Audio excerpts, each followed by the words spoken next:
Salut tout le monde, c'est David pour la chaîne Monsieur Caméra et aujourd'hui je vais vous parler d'un produit complètement indispensable et qui devrait être constamment présent dans votre sac à dos. C'est parti!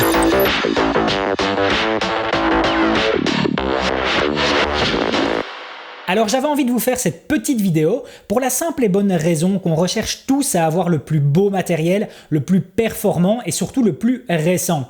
Seulement voilà, à force de vouloir le top et à force de littéralement se saigner pour pouvoir se payer ce matériel, on en vient à vouloir le surprotéger, voire à ne pas le sortir dès que les bonnes conditions climatiques ne sont pas présentes. Que ce soit pour une réalisation professionnelle ou privée, la frustration de ne pas savoir filmer sera de toute façon présente. Par contre, expliquer à son client qu'il n'est pas possible de filmer à cause de la pluie alors qu'on savait d'avance que le tournage se fera en extérieur, c'est un peu limite. Pour ça, je vais justement vous parler du couvre-pluie avec ses avantages et inconvénients. Alors il faut savoir que j'en ai deux. Mon premier acheté est entièrement en plastique et je ne vous recommande pas spécialement ce format principalement en plastique pour la simple et bonne raison que cette matière ne respire pas. Lors de fortes pluies, la température froide de l'eau opposée à la chaleur que dégage votre main à l'intérieur provoque de fortes condensations qui nous réduit rapidement la visibilité à l'écran. De plus, il est difficile à manipuler et à ajuster à votre boîtier ainsi que l'objectif. Ce que je vous recommande vivement, c'est ceux composés en textile synthétique comme celui-ci. La matière respire bien mieux, même si vous aurez toujours un peu de buée sur la partie en plastique. Par contre, ils sont bien plus faciles à mettre en place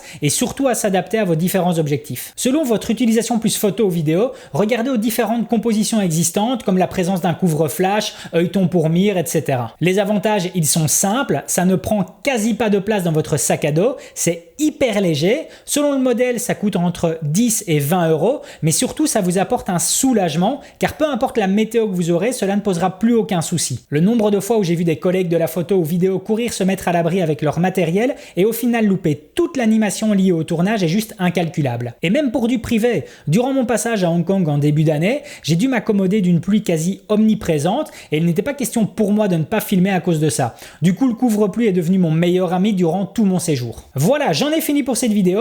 Je vous ai mis en description un lien Amazon pour un couvre-pluie équivalent au mien. Maintenant, n'hésitez pas à regarder selon plus votre utilisation photo ou vidéo sur différents modèles. Si la vidéo vous a plu, n'hésitez pas à mettre un pouce bleu, ça me fait super plaisir. Et puis surtout à vous abonner à la chaîne pour être tenu au courant des prochaines sorties. À plus!